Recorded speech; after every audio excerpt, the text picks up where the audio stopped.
ನಮಸ್ಕಾರ ಎಲ್ರಿಗೂ. ಇದು ಬಂದು ನನ್ನ ವಾಕ್ದು ಮಿನಿ ವ್ಲಾಗು.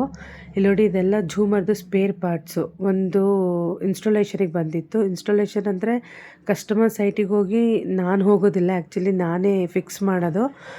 ಅಲ್ಲೋಗಿ ನಾನು ಇನ್ಸ್ಟಾಲೇಷನ್ ಎಲ್ಲ ಮಾಡೋದಿಲ್ಲ. ಬಟ್ ಇಲ್ಲೇ ನಾನು 90% ರೆಡಿ ಮಾಡಿಕೊಡ್ತೀನಿ, ಇಫ್ ಎಲೆಕ್ಟ್ರಿಷಿಯನ್ನು ಮತ್ತು ಕಸ್ಟಮರ್ ಅಗ್ರಿ ಆದರೆ. ಸೊ ಕಂಪ್ಲೀಟ್ ಅವ್ರು 90% ರೆಡಿ ಮಾಡಿಕೊಟ್ರೆ ಅವ್ರು ತಗೊಂಡೋಗಿ ವೈರಿಂಗ್ ಒಂದು ಮಾಡ್ಕೊಳ್ಳೋದೊಂದು ಬ್ಯಾಲೆನ್ಸ್ ಇರುತ್ತೆ. ಇದೊಂದು double step lamp type antique piece ಇದು. ನೀವು ಹಳೆ ಮೂವೀಸಲ್ಲೆಲ್ಲ ನೋಡಿರ್ಬೋದು, ಜಾಸ್ತಿ ಈ ಥರ ಲ್ಯಾಂಪ್ ಟೈಪು ಶ್ಯಾಂಡಿಲಿಯರ್ಸ್ನೇ ಜಾಸ್ತಿ ಯೂಸ್ ಮಾಡ್ತಾಯಿದ್ರು. ಸೊ ಇದು ಅದೇ ಮಾಡೆಲಲ್ಲೇ ಇವಾಗ ಒಂದು ಸ್ವಲ್ಪ ಮಾಡರ್ನ್ ಟಚ್ಚಲ್ಲಿ ಬಂದಿದೆ. ಎಲ್ಲ LED ಇದೆ ಇದರಲ್ಲಿ. 3 ಸ್ಟೆಪ್ಸ್ ಆಫ್ LED ಕನೆಕ್ಷನ್ ಇದೆ. ಎಲ್ಲ IC ಬೋರ್ಡೆ. IC ಅಂದರೆ ಇದೇನನ್ನ ಪ್ರಾಬ್ಲಮ್ ಆದರೆ ಅಷ್ಟೇ ರಿಪೇರಿ ಮಾಡೋಕ್ಕಾಗೋದಿಲ್ಲ. ಬಟ್ ಇದು ಕಸ್ಟಮರ್ ಅವ್ರು ತೊಗೊಬಂದಿದ್ರು, ನಾವು ಫಿಟ್ಟಿಂಗ್ ಮಾಡಿಕೊಟ್ವಿ. ನೋಡಿ, ಪ್ರತಿಯೊಂದೂ ಸ್ಪೇರ್ ಆಗಿ ಬರುತ್ತೆ. ಎಲ್ಲ ಫಿಕ್ಸ್ ಮಾಡಬೇಕು ವಿತ್ ವೈರಿಂಗು.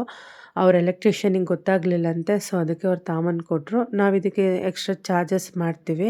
ಮತ್ತು ಇದರಲ್ಲಿ ಇನ್ನೊಂದು ಪ್ರಾಬ್ಲಮ್ ಏನಾಗಿತ್ತು ಅಂದರೆ ಹುಕ್ಸ್ ಬಂದಿರಲಿಲ್ಲ, ಶಾರ್ಟೇಜ್ ಇದ್ವು. ಸೊ ಅದು ಶಾರ್ಟೇಜ್ ಇರೋವಂಥ ಹುಕ್ಸ್ನ ನಾವು ಹಾಕಿ ಅದಕ್ಕೆ ಎಕ್ಸ್ಟ್ರಾ ಚಾರ್ಜಸ್ ಮಾಡಿದ್ವಿ. ಮತ್ತು ಇದಕ್ಕೆ ಸ್ಪೇಸ್ ಎಲ್ಲ ಜಾಸ್ತಿ ಬೇಕು. ನಮ್ಮ ಅಂಗಡಿ ಇರೋದು ತುಂಬ ಚಿಕ್ಕದು, ಅಡ್ಜಸ್ಟ್ ಮಾಡಿ ಮಾಡಿಕೊಡ್ತೀವಿ. ಈ ಥರ ತುಂಬ ಮಾಡಿಕೊಡ್ತೀವಿ. ಫಿಕ್ಸ್ ಮಾಡೋ ಅಂಥ ಝೂಮರ್ಸ್ ತುಂಬ ಬರ್ತವೆ. ಈ ಥರ ಇಲ್ಲೇ ಅಂಗಡಿಯಲ್ಲೇ ನಾನೇ ಮಾಡಿಕೊಡ್ತೀನಿ, ಅವ್ರು ತಗೊಂಡೋಗಿ ಹಾಕ್ಕೊಂತಾರೆ. ಇದು 2 ಲೇಯರು, ಆ್ಯಕ್ಚುಲಿ 3 ಸ್ಟೆಪ್ಸ್ ಇತ್ತು ಇದರಲ್ಲಿ. ಫಸ್ಟ್ ಒಂದು ಸ್ಟೆಪ್ ಆಗಲೇ ಹಾಕಿದ್ದು, ಇದು ಬಂದು 2ನೇ ಸ್ಟೆಪ್ಪು. ಫಸ್ಟ್ ಸ್ಟೆಪ್ಪಲ್ಲಿ 8 ಬಲ್ಬ್ಸು, ಆಮಲ್ಲಿ 8 ಬಲ್ಬ್ಸ್ ಇದ್ದಾವೆ. ಸೆಕೆಂಡ್ ಸ್ಟೆಪ್ಪಲ್ಲಿ 4 ಆರ್ಮ್ಸು. ಸೊ 4 ಆರ್ಮ್ಸಲ್ಲೂ ಹೋಲ್ಡರ್ಸ್ ಇದ್ದಾವೆ ಇಂಡಿವಿಜುವಲ್ ಆಗಿ. ಸೊ ಅಷ್ಟೊತ್ತಿಗೆ ನನ್ನ ಹಸ್ಬೆಂಡು ಬಂದರು. ಸೊ ಇಬ್ಬರು ಸೇರಿ ಹಾಕಿದ್ವಿ. ಯಾಕಂದರೆ ಇದು ಒಬ್ಬರ ಕೈಯಲ್ಲಿ ಆಗೋದಿಲ್ಲ, ತುಂಬ ಗ್ಲಾಸು, ಮತ್ತು ಇದು ಪ್ಯೂರ್ ಮೆಟಲ್ಲು ಅಲ್ಲ. ಇದೊಂಥರ ಡಿಫ್ರೆಂಟ್ ಮೆಟಲ್, ತುಂಬ ಥಿಕ್ನೆಸ್ ಕಮ್ಮಿ, ಮುರಿದೋಗ್ಬಿಡುತ್ತೆ ಅನ್ನೋಂಥ ಭಯಕ್ಕೆ. ನೋಡಿ, ಫೈನಲಿ ಈ ಥರ ರೆಡಿ ಮಾಡಿಕೊಟ್ವಿ. ಇನ್ನು ಗ್ಲಾಸಸ್ ಎಲ್ಲ ಹಾಕಿದ್ದೆ, ಅದು ಇನ್ನು ಇಂಡಿವಿಜುವಲ್ ಗ್ಲಾಸಸ್ಸು ಸ್ಟೋನ್ಸ್ ಎಲ್ಲ ಹಾಕಿ ಕೊಟ್ಟಿದ್ದೆ. ಫೈನಲ್ ಇಮೇಜ್ ಈ ಥರ ಇದೆ.